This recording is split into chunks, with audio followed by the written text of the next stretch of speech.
Hey, it's Valerie Ling here. This is a live video right after my workout at the gym. I wanted to just show you that self-care in the form of exercise is really not that glamorous. I'm beat. The workout beat me at some points. I did probably 75% of what it required for me.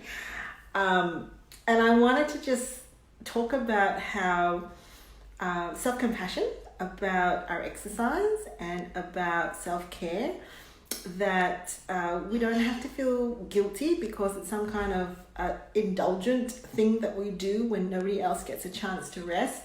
Self-care very often looks like this, right? I probably spent about 20 minutes in my car procrastinating, and then today I actually diverted myself. I was in the gym for a total of 5 minutes on the rowing machine before I thought, geez, I really miss my kids. I'm not really wanting to run on the treadmill. I'm going to divert myself. And so 5 minutes into the gym program, I actually exited and thought, I don't care what you were all thinking. I'm going home, and got to the floor. And as I was exercising on the floor, groaning and literally feeling like I was going to pass out, I thought about what is the meaning? Good grief, why on earth are you doing this, Valerie?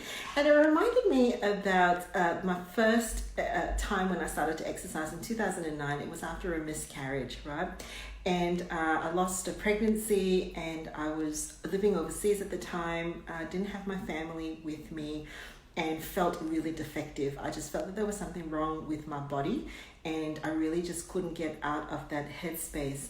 And you know what started actually as an act of almost maybe punishment, if I were to be honest, for my body to say, look, this body is not right. I've really got to whip it into shape.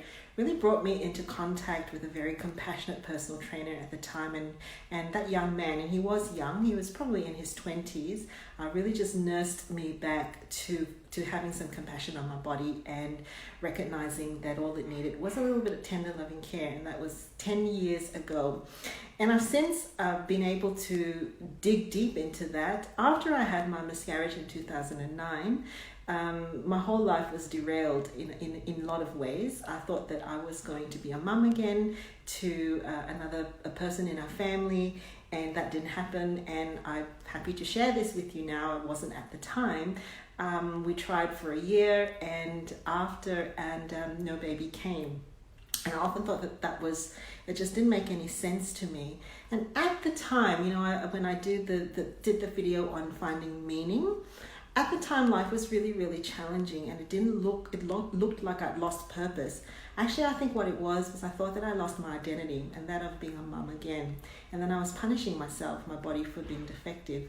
What instead happened was a greater, deeper, soul-searching experience of really connecting with why do I do the things that I do, right? Who are the people that are most important to me? In what do I want to leave behind? When it's all been said and done, what does this all amount to? And at that point in time, it was to really focus on being a child psychologist. And that's probably where my journey began, in rebuilding my sense of hope that if I couldn't have another person, another child in my world, I could give back to the other children in the world who were at a loss, who weren't, who needed some help. And that was actually part of my early clinical days. And probably to this day, I still have quite a tender spot for children in many different ways, though I cannot do that work clinically as much anymore. But as I was exercising with my now children, when this all happened in 2009, they were much younger. They're a lot older now. I was also reconnected with the sense that even though at that time it didn't seem like things would make sense, 10 years on in that journey of exercising and really just being disciplined about it, I kind of look at my kids now who are older and think, well, this is actually part of the legacy that I'm leaving behind, because this is not defeat, this is fight. This is actually a fight to stay strong, to stay agile, to stay resourced, to care for myself so that I'm around for the next 10 years for them, and for them to actually see that self-care doesn't look glamorous, right? I'm grunting and groaning at home, and I'm kind of going, oh man, geez Louise, is that what I have to do next? Oh my goodness, far out. Oh, because you can do that at home, you don't do that at the gym, right? That is part of the legacy that I want to leave behind for them.